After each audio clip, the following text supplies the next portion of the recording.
नमस्कार।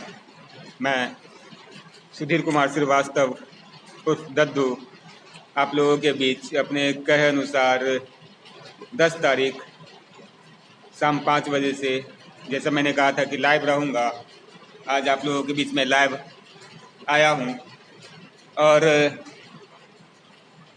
आप लोगों का तहे दिल से शुक्रगुजार हूँ कि मेरा 25 मई को जो मैं लाइव आया था, उस लाइव में मेरे द्वारा जो कही गई बातें और आप लोगों से जो मैंने प्रार्थना किया था एकजुटता का, उसमें आप लोगों के तरफ से जो प्रयास और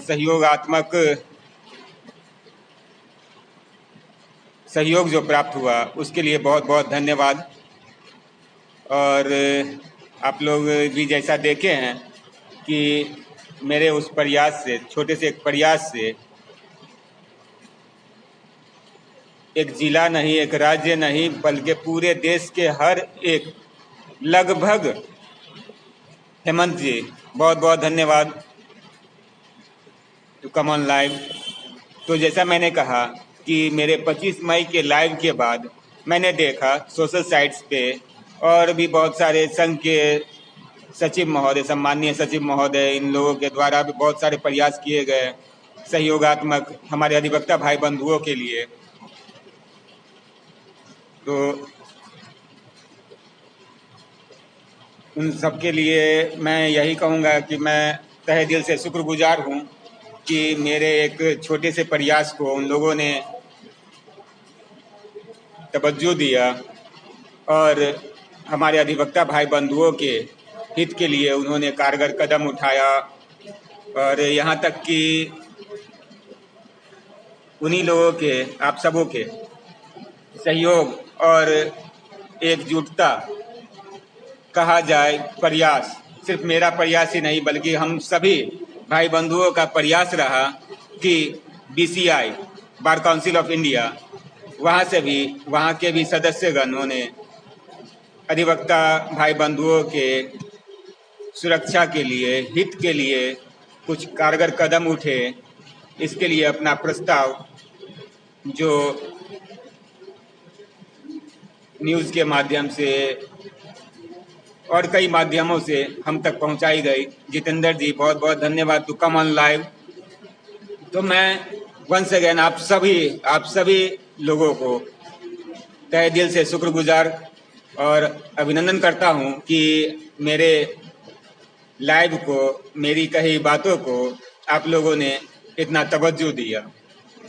और मुझे यह कहते हुए काफ़ी खुशी होती है कि आप लोगों के प्रेम स्नेह और अपनापन व्यवहार, इन्हीं और विचार, आलोक जी बहुत बहुत धन्यवाद टू कम ऑन लाइव।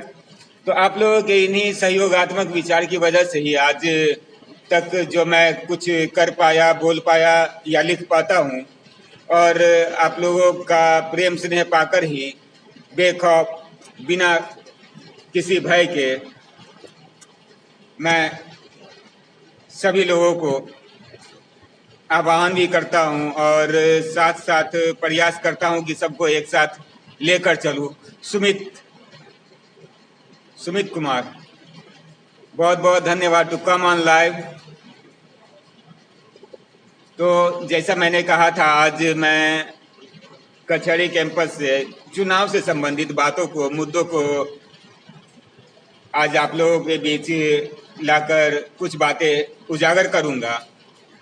तो इधर जैसा हम देख रहे हैं, Jitendra ji once again to come on live, बहुत बहुत धन्यवाद। मेरी कविता आपको अच्छी लगी, इसके लिए बहुत बहुत शुक्रिया, बहुत बहुत धन्यवाद। दिल से मैं आपका धन्यवाद करता हूं। ये आप लोगों की प्रेरणा और प्रोत्साहन है कि मैं शब्दों को आपस में जोड़कर कुछ लिख पाता हूं। हाँ, तो जैसा मैं कहा था कि विगत लगभग 1.5-2 साल से, जैसा मैंने कहा था कि हमारे अधिवक्ता भाई बंधु काफ़ी कोरोना कहिए या फिर कार्य क्षेत्र में भी बहुत तरह की समस्याओं का सामना करना पड़ रहा है और करना पड़ रहा था, जिससे मजबूरन मुझे 25 मई को एक आह्वान भरा विचार आप लोगों के बीच रखना पड़ा था और मुझे काफ़ी खुशी और एक गर्व की अनुभूति होती है कि मेरे उस विचार को लगभग एक जिला भर ही नहीं, एक राज्य ही नहीं, बल्कि भारत देश के कई राज्यों के, कई अधिवक्ता संघ के, वकील संघ के सदस्यों, कमेटियों ने उस पर गौर किया, उस पर विचार किया, उसे सफल बनाने में और हमारे अधिवक्ता भाई बंधुओं को ज़्यादा से ज़्यादा राहत मिल सके, इसके लिए उन्होंने एक कदम उठाया, ठोस कारगर कदम बढ़ाया। और बार बार मैं बीच बीच में कहता था कि मैं जो लाइव के माध्यम से आप लोगों के बीच उपस्थित होता हूँ, आप लोग भी इसी तरह लाइव के माध्यम से अपनी बातों को, अपने विचार को, अधिवक्ता से जुड़े हुए हर एक तथ्य को सोशल मीडिया के माध्यम से हर एक अधिवक्ता भाई बंधुओं तक पहुंचाए और एकजुटता का परिचय दे। और मुझे देखकर काफ़ी खुशी हुई कि आप लोगों के ही सहयोग, प्रोत्साहन, प्रयास और इस तरह के पहल से आज जो विगत कुछ दिन पूर्व जो सुनने को आया और समाचार में पढ़ने और देखने को मिला कि बीसीआई के तरफ से भी हम सभी अधिवक्ता भाई बंधुओं के सुरक्षा के लिए, हित के लिए कारगर कदम उठाने का प्रयास किया जा रहा है। तो मेरा यही कहना था कि एक पिछले लाइव में भी 25 मई को मैंने ये कहा था, उसके बाद मेरे एक मित्र 13 जून को मैं लाइव आने वाला था, लेकिन किसी कारणवश मैं लाइव नहीं आया, जिसकी मेरी वजह से मेरे बदले मेरे एक भाई मित्र साथी विकास कुमार आर्या जो अपनी बातों को, मेरे विचारों को आप लोगों के समक्ष रखे थे और उनका भी आप लोगों ने काफ़ी सहयोग और प्रोत्साहन प्रदान किया, उनको भी इसके लिए आप लोगों का तहे दिल से शुक्रिया अदा करता हूँ। हाँ, जैसा मैं कह रहा था कि इधर विगत लगभग महीना, 1.5 महीना से, या कहिए कि साल 1.5 साल से जो कोरोना की त्रासदी शुरू हुई, तब से आज तक तो मैं सिर्फ अपने जिला वकील संघ समस्तीपुर की बात ही नहीं करूँगा, बल्कि देश के हर एक संघ, देश के मैं हर एक संघ से यही बात करूँगा और कहूँगा कि आप इलेक्शन लड़ते हैं, मैं उन तमाम मेंबर्स, उन तमाम सदस्यों जो चुनाव में, बार एसोसिएशन के चुनाव में, अपने अपने क्षेत्र के, अपने अपने संघ के चुनाव में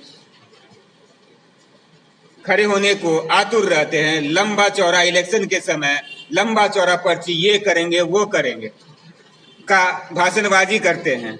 और मैंने क्या, हम सभी ने इस 1.5 साल की, लगभग 1.5-2 साल से जो हम लोग इस त्रासदी से गुजर रहे थे और गुजर रहे हैं अभी भी, ऐसा नहीं है कि अभी खत्म हो चुकी है। और जैसा मैंने कहा था कि तीसरी लहर भी संभवतः भविष्य में आएगी, और ऐसा तो कोई मनाता नहीं, लेकिन जैसा वैज्ञानिकों का समाचारों में रुझान आया है और देखने को मिल रहा है समाचार के माध्यम से, तो तीसरी लहर भी आएगी। और उस परिस्थिति में आज तक, अभी तक कोई कदम किसी के तरफ से, हाँ, हमारे लाइव आप सबों के सहयोग, प्रार्थना और एकजुटता को देखते हुए बीसीआई ने पहल तो की है। अब देखते हैं कि पहल कहाँ तक सफलता प्राप्त करती है। और सिर्फ हमारा बीसीआई से ही निवेदन नहीं है, बल्कि और ये काम सिर्फ हमारे बीसीआई के सदस्यों का ही नहीं, हमारे संघ के कमेटी के सदस्यों का ही नहीं, बल्कि हर एक संघ के हर एक मेंबर का यह दायित्व है कि वह अपनी बातों को सरकार तक, लोकल स्तरीय प्रतिनिधि, जो हमारे भी प्रतिनिधि हैं, उन सभी तक अपने विचारों को रखे, उन्हें मजबूर करे कि अंत तो गत्वा वो हमारे हितों के बारे में सोचने को मजबूर हो जाए। इतना उन्हें, कहावत है, मैंने बचपन में एक सुना था कहानी कि एक महिला एक राजा के पास जाती है गुहार करने के लिए कि महाराज, मुझे परिवार का भरण पोषण करना है, 500 स्वर्ण मुद्राएं मुझे सालाना दिया जाए। आज से लगभग 100-200 साल पहले की कहानी मैं बता रहा हूँ, जो मैं सुनता था। तो वो राजा बार बार उसे टाल देता था। वो महिला 1 दिन, 2 दिन, 3 दिन, इस तरह से लगभग कहिए कि 30 दिन अपनी गुहार लगाए। अंत में वह राजा मजबूर होकर झल्लाकर उस महिला को 500 नहीं बल्कि 1000 दिनार सालाना देना शुरू कर दिया। तो हमें ये नहीं देखना है कि हमारे ये एग्जाम्पल मैंने इसलिए दिया कि ये देखना है हमें कि हम अपने अभियान में सफल कैसे होते हैं, हमारा अभियान सफल हुआ या नहीं, किस मुद्दा से और किस तरह से हम अपने प्रतिनिधियों का या हमारे जो वरीय अधिवक्ता भाई हैं, सीनियर्स हैं, उनके विचारों तक हम अपने विचार को पहुंचा पाए, उनके दिलो दिमाग तक उन्हें मजबूर कर पाए कि हमारे प्रति वो कुछ कदम बढ़ाए। हमारा एक निष्पक्ष और मजबूत प्रयास क्या है और क्या उठाए हम। हमें फल देखना है, फल यानी कि रिजल्ट किस तरह से हम उसे प्राप्त करें, ये हम पर डिपेंड करता है। अच्छे विचारों से प्राप्त करें, लड़ना पड़े तो उसके लिए भी हमें तैयार रहे। तो मैं ये मुद्दा इस बार तो अभी चर्चा में लाऊंगा नहीं, क्योंकि सभी लोगों ने कदम बढ़ाया और बहुत ही प्रभावशाली कदम बढ़ाया है, और न्यूज़ के माध्यम से जो हम लोग देखते आ रहे हैं तो एक गर्व की अनुभूति होती है कि एक अपने छोटे भाई के प्रयास से अगर हमारे सभी भाई बंधु, अधिवक्ता भाई बंधुओं को कुछ सहायता या भविष्य सुरक्षित हो जाता है तो इसके लिए मेरे लिए काफी गर्व की बात होगी। हाँ, आज का मुद्दा मेरा ये था कि 1 नहीं 2 नहीं, लगभग हमारे संघ में बहुत सारे ऐसे लोग मिले कि सुधीर, इस बार मैं इलेक्शन लड़ना चाहता हूँ। इस तरह से बहुत सारे लोग मुझे कहे कि क्या सहयोग मिलेगा। तो भाई, आप जो ये उम्मीद रखते हैं किसी से कि कोई आपको सहयोग करेगा, मैंने उनसे एक ही सवाल पूछा कि सबसे पहले बताएं कि आपको लोग वोट क्यों देगा। आपने इन 1.5 साल छोड़िए, अभी तक अपने होल लाइफ में किसी अधिवक्ता भाई वर्ग के लिए क्या कदम उठाया? इस बात को भी मैं छोड़ देता। मैंने कहा चलो हटाओ, इस बात को भी हटाओ। चलो, इलेक्शन में मैं आपका मदद किया, आप जीत गए। आप इलेक्शन जीतने के बाद हमारे अधिवक्ता संप्रदाय के लिए, हमारे संगठन के लिए, हमारे संघ के लिए कितना देर समय दोगे? तो कुछ लोगों का कहना था 10 से 6, 10 से 4। तो मैंने ये कहा कि ये सोच आपको बदलनी होगी।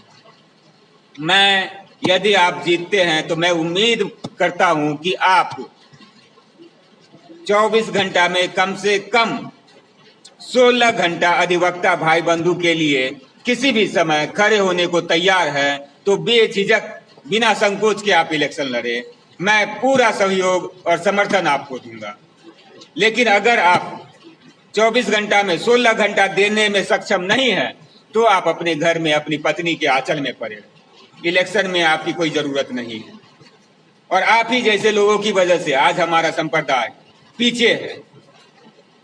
इलेक्शन आप लड़ते हैं तमगा लेने के लिए, बीसीआई से सर्टिफिकेट लेने के लिए, और इसी सर्टिफिकेट के लोभ में आप लोग लंबे चौड़े पर्चे छपवाते हैं, लंबा चौड़ा भाषण देते हैं कि मैं ये करूंगा वो करूंगा, और जब जीत कर जाते हैं तो कहते हैं कि मेरा पावर नहीं है, मेरा अधिकार क्षेत्र से बाहर है, सेक्रेटरी का है और प्रेसिडेंट का काम है। तो भाई, आप इलेक्शन लड़ते क्यों हैं? जब आपकी कैपेसिटी नहीं है, आपकी हिम्मत नहीं है कुछ करने की, तो आप इलेक्शन लड़ते क्यों? पड़े रहते घर में अपनी पत्नी के आंचल में, माँ की गोद में। किसने कहा आपके लिए इलेक्शन लड़ने के लिए? तमगा लेने के लिए आप इलेक्शन लड़ते हैं, और तमगा लेने के लिए इलेक्शन लड़िएगा। सोच बड़ा कीजिए भाई। आप ही जैसे लोगों की वजह से हमारा क्षेत्र विकास नहीं कर पा रहा है। कोई नया वर्ग, कोई नया युवा लड़का इस क्षेत्र में आने से संकोच करता है। कि किसी की तरफ से हमें कोई सहयोग राशि नहीं मिलती है, ना ही कोई सहयोगात्मक रवैया कोई अपनाता है, और कहते हैं कि इलेक्शन लड़ेंगे। मीठी मीठी बातें करने से क्या विकास होता है? भाई हाथ जोड़ना सबको आता है, हाथ उठाने का कैपेसिटी न रखिए। अगर आपके हित के लिए, आपके अधिकार के लिए कोई कदम नहीं उठाता है तो उससे दो हाथ करने का कैपेसिटी तो रखिए। बस वोट दीजिएगा, सारा काम करेंगे, ये क्या तरीका हुआ? तो मैं वैसे सभी लोगों को कहूंगा कि जो पर्चा इलेक्शन के समय में पर्चा लेकर घूमते हैं, चाहे यह कहते हैं कि ये करेंगे, लाम लिफाफ करेंगे, उन सभी भटियारे लोगों को मैं ये कहूंगा कि इलेक्शन लड़ना है तो अधिवक्ता वर्ग के लिए 16 घंटा कम से कम, किसी भी समय किसी भी अधिवक्ता भाई को कुछ होता है तुरंत खड़े होने के लिए तैयार रहिए।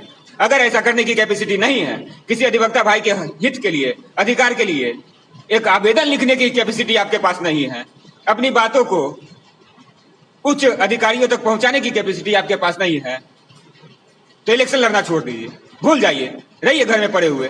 कौन कहता है आपको इलेक्शन लड़ने के लिए? चले आते इलेक्शन लड़ने के लिए, हमको वोट देना भाई, ये क्या तरीका हो? मैं कहता हूं, मैं पूरे जोश और खरोश के साथ कहता हूं, अगर इस तरह की बात, अगर इस बार मैं सिर्फ अपने संघ की बात नहीं कह रहा, मैं अपने संघ से जुड़े सभी लोगों को यही बात कहूंगा, और अपने संघ के अलावे हर एक क्षेत्र के संघ, चाहे किसी भी संप्रदाय से संबंधित क्यों ना हो, चाहे किसी भी राज्य का हो, पूरे हम देश के हर एक संघ, अधिवक्ता संघ से, और सिर्फ अधिवक्ता संघ से ही नहीं कहूंगा, मैं देश के हर एक नागरिक से कहूंगा कि जो व्यक्ति आपके क्षेत्र में आपके लिए काम करता है, निष्पक्ष भाव से काम करता है, आपके हित के लिए लड़ सकता है, उसको वोट दीजिए, ना कि सर्टिफिकेट पाने वाले इन लोगों को वोट दीजिए। जो आपकी बात को आप उच्च अधिकारियों तक नहीं पहुंचा सकता, एक आवेदन तक लिखकर आपके हित के लिए नहीं कहीं भेज सकता, वैसे भटियारे लोगों को आप जिताकर क्या करिएगा? मुझे कहने में थोड़ा भी संकोच नहीं हो रहा। अगर आपके पास जज्बा है किसी अधिवक्ता भाई बंधु के हित के लिए लड़ने का, करने का, तब आप इलेक्शन लड़िए, और नहीं है तो घर में पड़े रहिए। आक्रोश नहीं, क्या कहूं, मैं शुरू से देखते आ रहा हूं, और देखते आ रहा हूं तो मजबूरन आज मैं ये बात कह रहा हूं, और मैं उन सभी लोगों से कहूंगा कि इस बार का इलेक्शन चाहे जो कोई भी जीते, जीतने में जीते उससे मुझे कोई आपत्ति नहीं है, लेकिन अगर जीतने के बाद वो अधिवक्ता बंधु यदि यह राग अल्पे कि मेरे पावर में नहीं है, मेरे क्षेत्राधिकार में नहीं है, मैं क्या करूं, सेक्रेटरी का है, प्रेसिडेंट का है, तो उन भटियारे सारे नेताओं को मैं गाली देते हुए यही कहूंगा कि भाई जब कैपेसिटी नहीं थी तो इलेक्शन में तुम उतरे क्यों? मत उतरो, पड़े रहो अपनी पत्नी के आंचल में, मां की गोद में।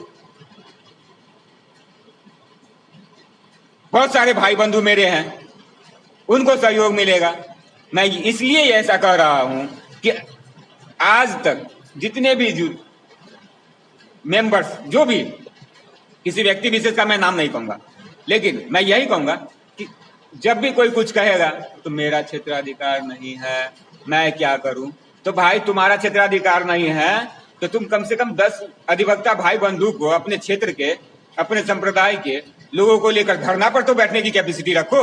धरना पे रखे, कभी धरना पे खड़े हुए बैठे, अपनी बात कैसे मनवाया जाए, अपनी बात कैसे पहुंचाया जाए, इसके लिए कोई कदम बढ़ाए। बस चले आए, इलेक्शन लड़ना है, जीतना है, और जातिगत बात, जहां कुछ बात हुआ तो जातिगत मैटर उठा लिए, ये क्या बात है? और मुझे तो शर्म आती है उन लोगों से, उन लोगों पे कि जो अभी तक डबल ग्रेजुएट, हम लोग डबल ग्रेजुएट कहलाते हैं, समाज के एक प्रतिष्ठित संप्रदाय से संबंधित हैं, और जब इलेक्शन की बात आती है तो मेरा जात, उसका जात, ये जात पात करना शुरू कर देते हैं। और मुझे कहने में थोड़ा भी संकोच नहीं हो रहा है कि इसी जातिगत भावना इसी जातिगत भावना की वजह से हमारा क्षेत्र, हमारा संप्रदाय आज गर्त की स्थिति में है। एक प्यून, चपरासी से लेकर एक भिखारी तक अधिवक्ता भाई बंधु के साथ अभद्र व्यवहार करता है।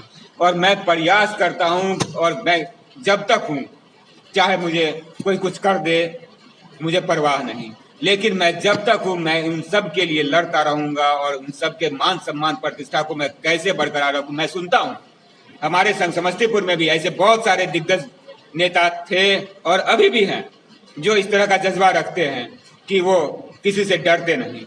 और उन्हीं लोगों की वजह से, उन्हीं लोगों से मैं प्रेरणा पाकर आज आप लोगों के बीच मैं इस तरह का विचार रख पाता हूं कि ऐसे भी बहुत सारे लोग हैं जो अधिवक्ता भाई बंधुओं के मान पर सम्मान और प्रतिष्ठा को बढ़ाते हैं। और ऐसे भी बहुत सारे लोग हैं जो मर्दानगी दिखलाने के लिए दारू पीते हैं। बिहार सरकार क्या कहे, बिहार सरकार की बात, एक तरफ बिहार में शराबबंदी की बात करते हैं और ऐसा कोई गली नहीं है, ऐसा कोई मोहल्ला नहीं है जहां शराब नहीं मिलता है। तो अगर हम मजबूत स्थिति अपने आप में उत्पन्न कर ले तो ये पुलिस प्रशासन, ये प्यून चपरासी, या फिर कहा जाए बाजार में जो देखते हैं भिखारी तक जो अश्लील शब्दों का प्रयोग कभी कभार हम सुनते हैं, तो क्यों करते हैं? इन्हीं भटियारे नेताओं की वजह से, जो हमारे मान प्रतिष्ठा को एकदम धूमिल किए हुए हैं। हमारा जो अधिकार है, हमारा जो सम्मान है, उनको गर्त में मिलाए जा रहे हैं। यदि कोई अधिवक्ता भाई बंधु लड़ता है या बोलता है तो काबिल बनता है। इस तरह की बात है, इस तरह का विचार लोगों के सामने ऐसा ये नहीं कि ये उनका सहयोग के साथ खड़े, उनके साथ खड़े हो, बल्कि उनकी टांग खींचने लगते हैं। अरे मर्दानगी दिखलानी है यार, तो मर्द की तरह बोलो। दारू पी के क्या मर्दानगी दिखलाते हो? आवाज बुलंद करने के लिए किसी पद की जरूरत नहीं होती। तो आज आक्रोश में मैंने जो भी बातें कही, अगर किसी को ठेस पहुंची हो तो मैं उसके लिए तहे दिल से शर्मिंदा हूं। लेकिन ये जो कहिएगा कि मैं माफी मांगूंगा, तो मैं वरीय लोगों के प्रति सहानुभूति तो रखता ही हूं। और मैं अपने सभी भाई बंधुओं के लिए मैं फिर कह दे रहा हूं कि इस बार के इलेक्शन में अगर वही लोग खड़े हो जो हमारे अधिवक्ता भाई बंधुओं के लिए हमेशा खड़े रहने को तैयार रहे, 24 घंटा में कम से कम 16 घंटा, यदि किसी अधिवक्ता भाई बंधु के साथ किसी तरह की कोई अप्रिय घटना घटती है या कोई किसी भी तरह का इंसिडेंट होता है, तो ये नहीं कि इसकी गलती उसकी गलती। एक अधिवक्ता के नाते सबसे पहले दायित्व है कि हम उसका सहयोग दें, साथ दें। उसके बाद गलत क्या है, सही क्या है, ये बातें कमेटी में रखी जाए, उस पर निर्णय लिया जाएगा। एक व्यक्ति विशेष, एक व्यक्तित्व जो निर्णय लेने लगता है कि वो गलत है, ये विचार गलत है। मैं सभी से यही आह्वान करता हूं कि सबसे पहले अपने अधिवक्ता भाई बंधु के लिए एक यूनिटी दिखाएं, टांग खींचना नहीं बल्कि सहयोग करना शुरू करें। और अगर इलेक्शन लड़ना है तो 16 घंटा, 24 घंटा में 16 घंटा खड़े हो और अधिवक्ता भाई बंधु के हित के लिए खड़े हो, और अधिवक्ता भाई बंधु के हित और मान सम्मान के लिए अपना समय आपके पास यदि है तो इलेक्शन लड़े। अगर नहीं तो इस बार इलेक्शन यदि जो नाम के लिए या तमगा पाने के लिए लड़ेंगे तो मैं उन सब की धज्जी उड़ाऊंगा। मैं खुलेआम चुनौती देता हूं कि इस बार खड़े होकर दिखलाए। अगर मैंने ईट न बजा दी उसकी, अगर कैपेसिटी नहीं है अपनी बातों को मनवाने का, अगर कैपेसिटी नहीं है अपनी बातों को उच्च अधिकारियों तक पहुंचाने का, तो इस बार इलेक्शन लड़के तुम दिखलाओ। मैं चैलेंज करता हूं सरेआम बीच बाजार में बेइज्जत करूंगा, जब तुम्हारे पास कैपेसिटी नहीं है एक अधिवक्ता भाई बंधु के बातों को उच्च अधिकारियों, पदाधिकारियों और बीसीआई तक पहुंचाने की, तो तुम इलेक्शन लड़ने के काबिल नहीं हो। खड़े रहो अपनी पत्नी के आंचल में, खबरदार जो इलेक्शन में इस बार लड़े। इन्हीं बातों के साथ थोड़ा आक्रोश तो होगा ही, क्योंकि अगर ये तमगा प्राप्त करने वाले सो कॉल्ड नेता जब तक हमारे संघ में आते रहेंगे, इलेक्शन लड़ते रहेंगे, हमारा भविष्य गर्त में जाता रहेगा। और उम्मीद करता हूं मैं आप सभी लोगों से कि अगर इस तरह के लोग आप लोगों के बीच वोट पाने के लिए, वोट मांगने के लिए जाते हैं, तो कृपया इस बार जातिगत विचार की भावना से ऊपर उठकर, धर्म की भावना से ऊपर उठकर जो काम किया, कम से कम एक शब्द पूछ लिया जाए, एक सवाल पूछ लिया जाए कि आपने इन 1.5-2 वर्षों में क्या किया। 1.5-2 वर्षों छोड़ दीजिए, अभी तक के प्रैक्टिस में आपने अधिवक्ता बंधु के लिए क्या कदम उठाया।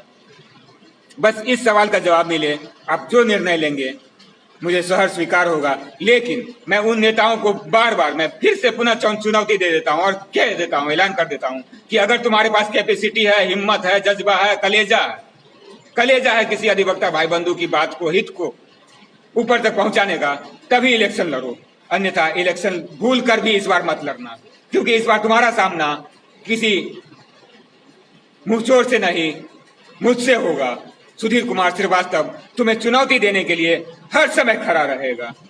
इसलिए इस बार के इलेक्शन में अगर जातिगत, धर्मगत बात को लेकर मुद्दा उठाए या तमगा लेने के लिए इलेक्शन लड़ने का प्रयास भी किए, सोचे भी, दिमाग में लाए, तो इस बार तुम्हारी मैं इतनी धज्जी उड़ाऊंगा कि जहां से जन्म लेकर उत्पन्न होकर धरती पर तुम आए, फिर उसी के माध्यम से ऊपर पहुंचा दूंगा। धन्यवाद।